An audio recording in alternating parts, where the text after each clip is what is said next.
in the RFP that was solicited that would, Generally, we just ask for 60 days because that's usually all we need.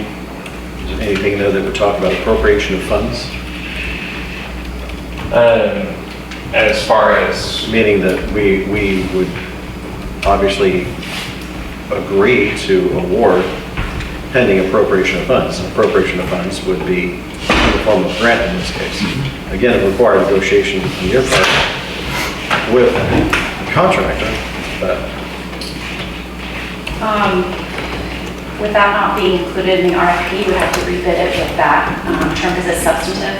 You might have bidders that wouldn't bid if that was in there. right. So we would have to rebid anyway since we can continue to the next meeting to give time to ask for a bid guarantee or to double check to see if there is one. so I guess the question at that point would be how long you're willing to wait. I'd be willing to wait to find out if there's funding. Right. And I guess that might be 6 months, might be a year. That's great. And I'm not willing to wait. So if that's, Then vote your way. I will. if that's the case, then we should reject the bids and rebid it when we get that point. We do have a motion pending, but I do want to just make it clear that regarding new development, this is to address current housing.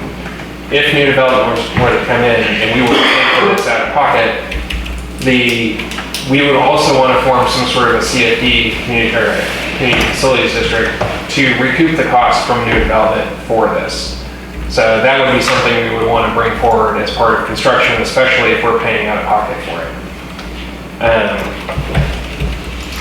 But again, if the intent is to wait until we have grant funding or some sort of alternate funding to pay for it other than district funding, then I would suggest that we reject all bids and rebid it once that's available. But again, that is an unknown period of time.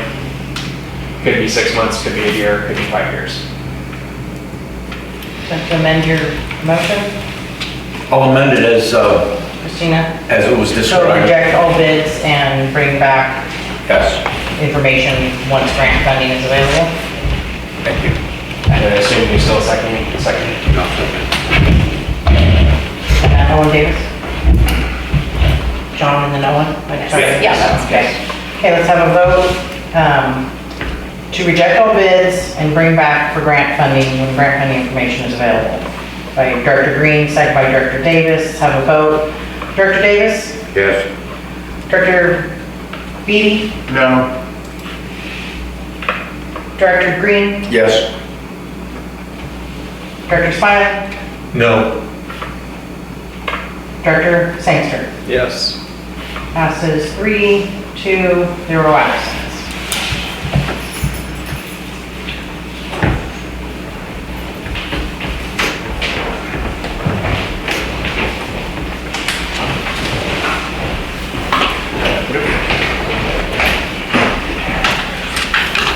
Okay, move on to item number 7. Mission Gardens Lift Station Litigation Contract Award by Resolution 2024-47. So this is being brought back. The original proposal was circulated on August 23. It was brought to the board with one proposal being received. The board at that time requested that, or rejected all bids and requested it be recirculated. So it was recirculated. 2 firms attended the pre-bid meeting on September 11th. Then it was rebid on, so September 11th, we got one proposal from Walsh Group for the same price as the original proposal for $99,755.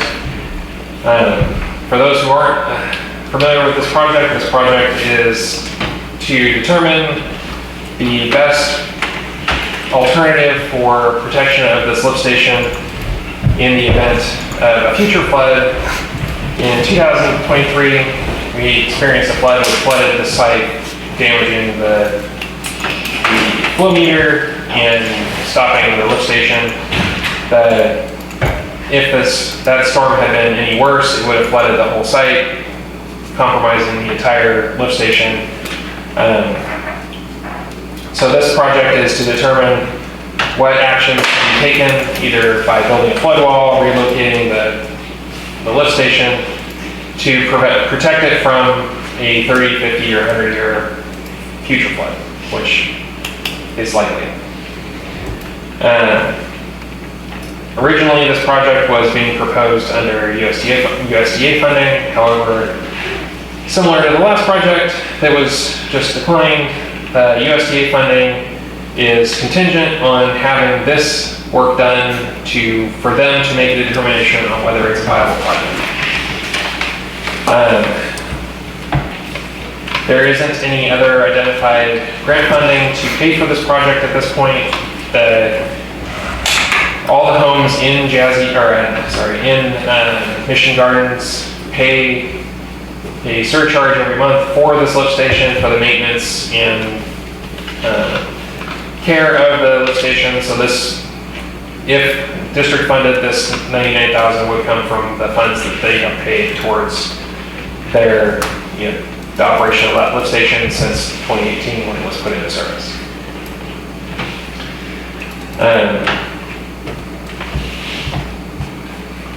You guys have any questions? Yeah. I'm sure you have plenty of questions. Yeah, lots of them. How much do they pay? They pay $26 a month. They're 60 houses. Per household, 60? And what maintenance is required, normal maintenance, that we charge them the $26 for? So they pay for all the power, for the water, for the any servicing we do for it. We have to have a contractor out to work on it. They pay for the generator maintenance.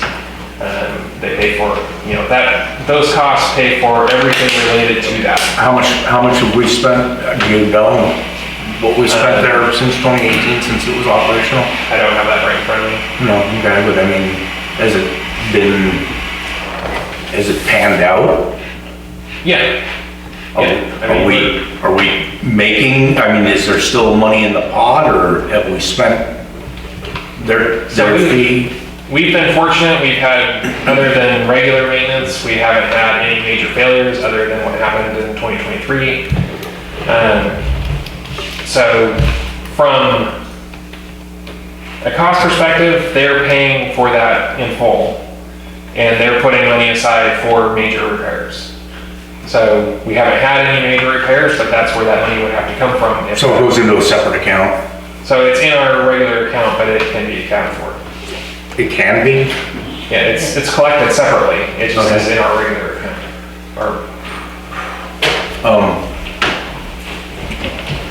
I went by there and looked at it. It's not even at the same elevation as the houses are. Yeah. So, the original design, it looks like they dug the area out to put it in. Kind of does look like that. Huh? Kind of does look like that. I don't have a lot of faith in this stuff. 50 or 100-year flood. It flooded in 2023. I'm guessing this is another project we could set aside.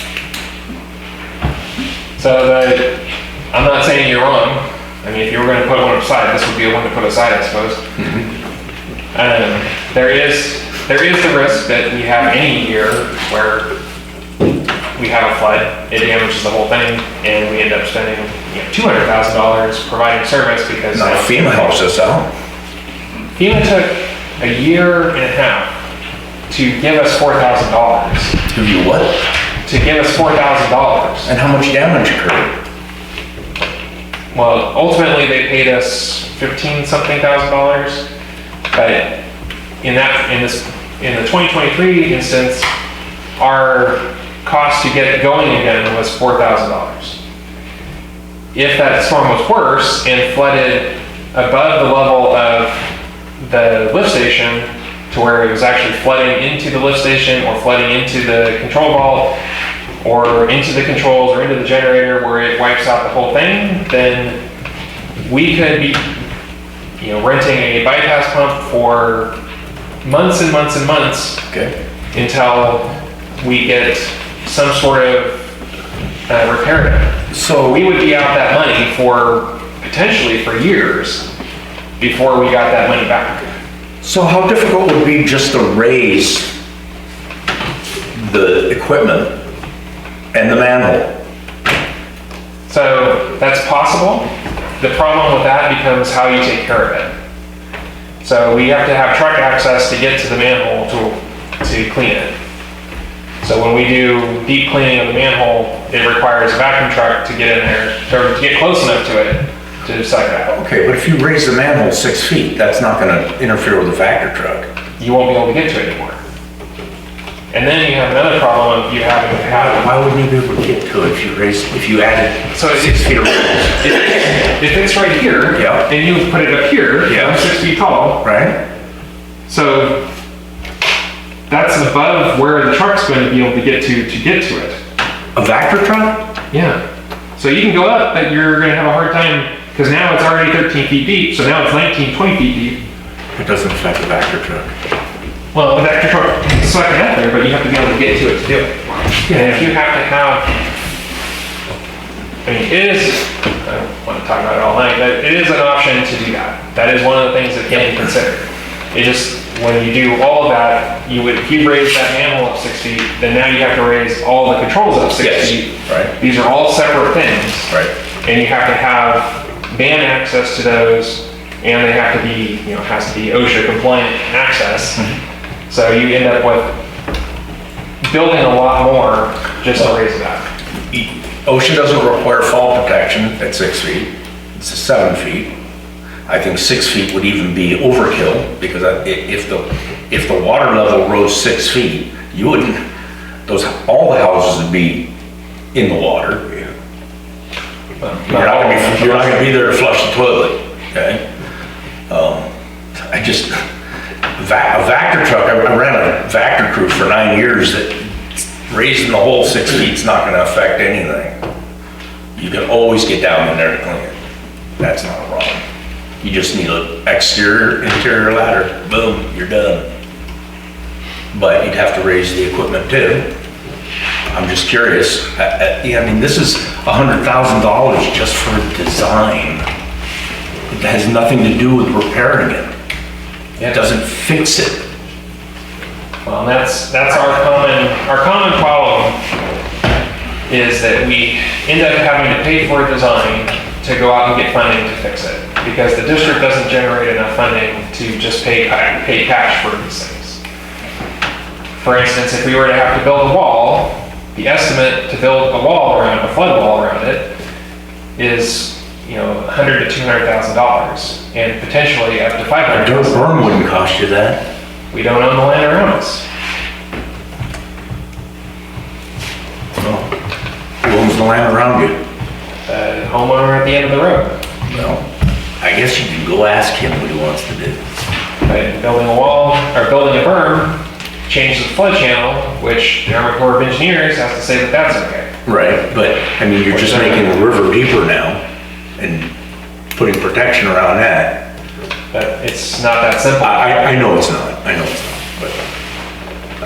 I would be willing to wait to see what this winter brings. So a couple of points, you have something wrong? Yeah, I have something. So my family came to this area in 1919, and since my family's been here, it's been 700-year floods. Okay, since that time. We're just barely out of 2019, we're 6 years into the other side, and saying, well, we just had one, so we're not gonna have one. No, you can't count on that. And sometimes they happen twice in a row. So you just never know when it's gonna happen. If we don't have something in place when the next one comes, and we knew about this and we could have mitigated it, I think it'd be open to some kind of litigation from the homeowners for not taking care of it, when in this meeting, we're talking about not doing anything about it. That's mine. It would not. Sorry? It would not open you up to liability. It wasn't designed to flood, and you don't maintain it to flood.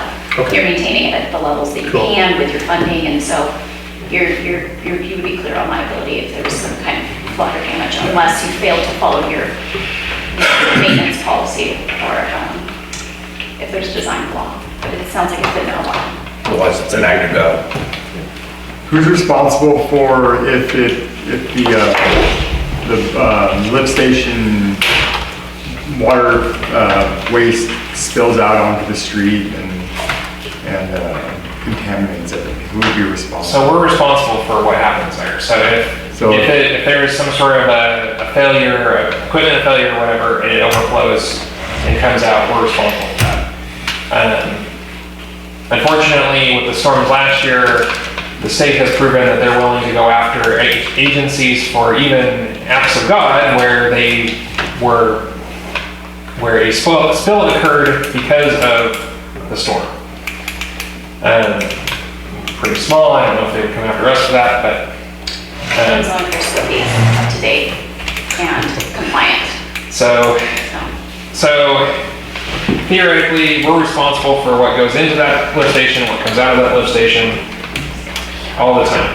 So if there is a storm and it is flooded and there is a spill that occurs because of that, we would be responsible for that. If, we've done everything we can, it's unlikely that we'll be fined for it, but it'll still be a violation of our permit. So like this last storm, when we had the flooding, I know all the toilets over there, for the most, not all of them, for the majority, most of them backed up, my house including, because I live down there. I live right next to the river. So the water came right up to my driveway. If we have a bigger storm that comes through, does it again, and this time spills waste everywhere, then the city's gonna end up possibly being sued and costing even more money. Like you said, we were not liable? No.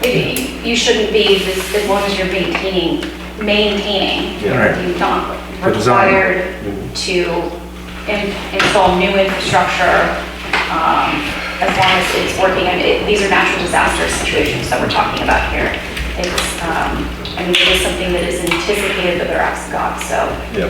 there are exceptions to that. Not to say that someone won't sue you anyway. Sure. And there are costs associated with someone suing you even in a meritless lawsuit, and fighting back and making these arguments there, so good Thank you. people can always do that. Director Davis? I think John already got my answer. That 99,000 is just for the design, right? Right. Yep. Yeah, and I don't know, like with the manhole and like went down and seen the damage from 2023, I think it was, when it flooded. And I think you said the damage was to the electrical panel box. Right. Well, I don't think there would be no reason why you couldn't raise that panel box up to another 3 foot or something. Because the water, that pump, like a submersible, I mean, water ain't gonna hurt if water gets in that, So, seems pretty clear, we're not gonna move forward with this, but the issue with the lift station flooding specifically is that if the lift station floods, let's say we raise everything, let's say we raise all the controls, Yeah. and they're protected and they're fine. But the lift station floods and we're getting inundation from floodwater into the lift station. Is it gonna hurt the pump? Not really. Probably work better because it'd be cool. The problem really is now you're pumping every minute that it's being flooded, you're pumping water which goes into the collection system, which goes to the treatment plant. Which now, instead of pumping your normal flow of, let's just call it 200,000 a day, you're pumping maybe 500,000 gallons a day. So now not only are you having a problem at the lift station, but now any inundation you have there is being directly transferred to the treatment plant, and if you have a spill there, it's much more of a problem than just having a spill from the lift station. So you're almost better off letting it flood and frying it and stopping it, because you're not pushing that problem to be a much bigger problem over here. Right. So we already have, we've been waiting for PG&E since 2013, but we're already going to raise the control box up to the level of the lift station. So if the lift station, the vault floods, then the controls will work up until that point. There's really no point in going farther than that. If you're going to raise the controls, you might as well raise everything, because everything has to be accessible. Especially high voltage electrical panels have to be accessible. They have to have their clearance in front of them. So if you're going to raise it, you might as well raise everything. I'm not saying that's not an option. It's just something that has to be worked out. So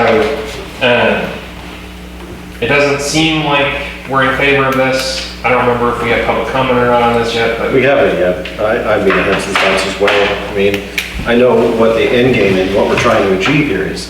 You're saying that our cost of incident 2023 was $4,000. We have $99,000 in design fees, potentially $200,000 to $500,000 in construction fees for this mitigation. So really, we may as well just call it $600,000. $26 a month times 60, that will take 975 years to pay off.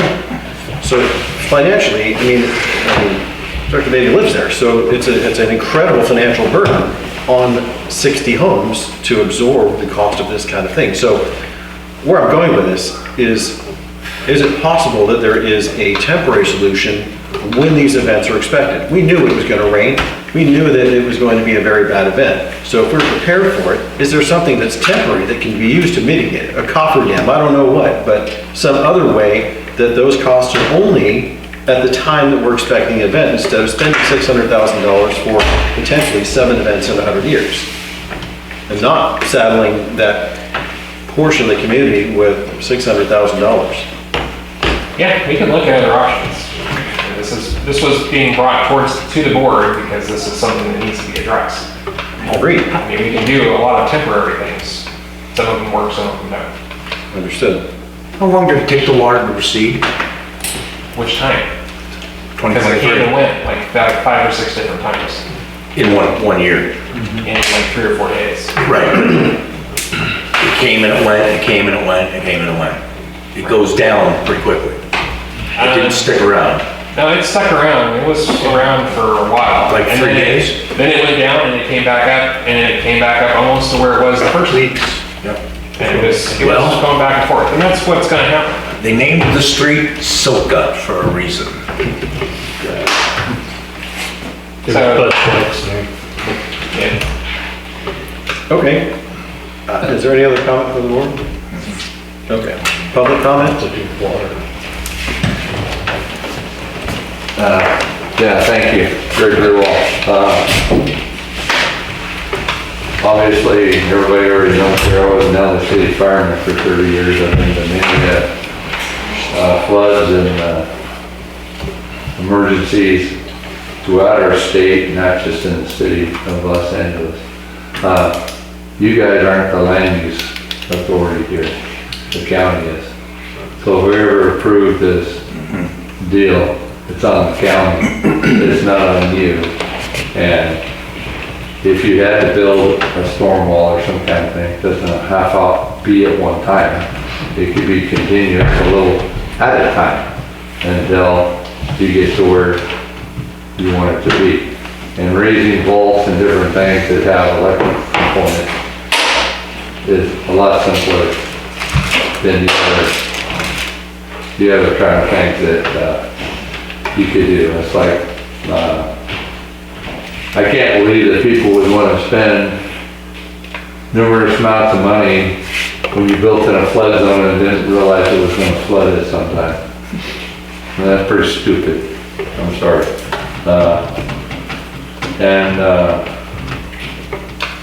The people there bought into there knowing that this was all supposed to be okay. That's why the stuff was allowed to be there. So it's not their problem. I don't believe it's your problem, I believe it's the county problem. And you guys need to tell the county, hey, we need some help from you instead of helping homeless. Hey, stack about 400 homeless guys there, which and you can solve the whole wall problem real fast. So I'm really sad that people live in an area and the toilets back up and the stuff happens. This is where you take your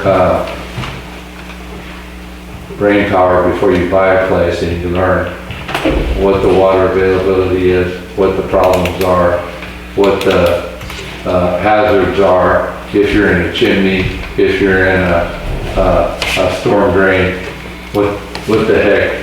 This is why you learn from your experiences where you should and shouldn't be, and who's responsible if there is an issue. Because we got a lot of major issues in this state. We got insurance companies leaving right and left. There's no fire protection, there's no this protection, there's no that protection. So you got to use enough common sense to understand what's going on. And you guys are taking care of your constituents that live in your area, and you're doing what it is. But you didn't build this subdivision or whatever this housing thing is. Somebody else did, and you're just conveying the information to the people that did. Thank you. Thank you. Thank you. Any other public comment? No. I would like to see staff approach the county. And, I mean, honestly, they're the ones that approved this project, and they really should take some accountability in it. If there truly is a concern that this is gonna happen 7 more times by the next 100 years, they didn't do their job. They didn't do their due diligence. They let people build houses in the river. And I'd like to make a motion that we not approve this, and that we direct staff to approach the county for, you know, some other fix. Before we proceed, I would like to just make it clear that this housing development was not in the floodplain, like the legal floodplain, when it was built. It wasn't actually in the floodplain until this year when FEMA approved, or the USGS approved the current flood maps, which include this area and our treatment plant. So I don't know, I'm more than happy to go talk to the county and try to finagle some money out of them or some work out of them. The houses at the end of 11th Street are in the floodplain. When they originally built, they were on my contract when I built my house. I'm talking about the ones that they tore down at the end of 11th Street, end of 11th. There was 3 old homes right there, and they were in the floodplain, okay? Soka is way below that in elevation. So I'm not saying. So I don't know how they could just draw lines. That's what USGS and FEMA did. I know, but I knew the people that lived along in there, and they couldn't get insurance, they couldn't get flood insurance because they were in a known floodplain already. It was the 100-year floodplain. And so whoever came up with the idea that it would be okay to put houses on Soka Way, I don't know, but I think that some of the liability should fall back on them. Well, I'm more than happy to go talk to them about it, So anyway, we have a motion to. Just to clarify that really quick, I'm familiar with floodplains and how to get homes in and out of floodplains. So you can build in a floodplain, a 100-foot floodplain, as long as your ground floor of your living space is 1 foot above the 100-year floodplain. That's how you do it. If you're in that floodplain and your ground floor is above 1 foot from the 100-year floodplain, as noted by the FEMA map, you can do it by elevating your pad, or you could put stem walls with waterways to flow through them. So those homes were built 1 foot above the floodplain. I was standing in the water the day of that flood. It was a bad day. We lost Kyle Down, and we had a flood down on Soka Way. So the homes themselves are not the problem. It's The lift station is. It's the lift station that's the problem, and the lift station impacts the homes. And it's a trickle-down effect, as Mr. Dodds explained. Right. So just to clarify, the motion is to reject the bids and to pursue other alternatives through the county or other means. Or temporary solutions. Yeah. Or temporary solutions. We have a second? Second. So, first by Director Green, second by Director Sangster. I have a motion on the floor to reject all bids and approach the county and look at other temporary options for the lift, or for the flood state mitigation by Director Green, second by Director Sangster. Have a vote. Director Green. Yes. Director Beatty. Yes. Director Davis. Yes. Director Smiley. No. Director Sangster. Yes. 4-1-0 ayes. Okay, moving on to item number 8. Request for qualifications proposal for water and wastewater master plan update and street lighting master plan. So this is a request to authorize the release of the RFP for water wastewater master plan and street lighting and landscaping master plan. A RFP was actually circulated several years ago. We had 0 interest. We do need to update our water and wastewater master plan, including our water model and our wastewater model. Predominantly, this will aid us in getting grant funding by showing that what we're doing is part of a bigger plan and not just some random whim. Normally, it's done on a 3 to 5 year cycle. The last major update was done in 2020. We did a minor update to the CIP in 2022, which is when we circulated it to do an actual update, but got nobody. So what we're asking is just to circulate it. The RFP is attached to this report, but it would go out, be released today. It would be due in January and potentially come back to the board for award in February. Board comment?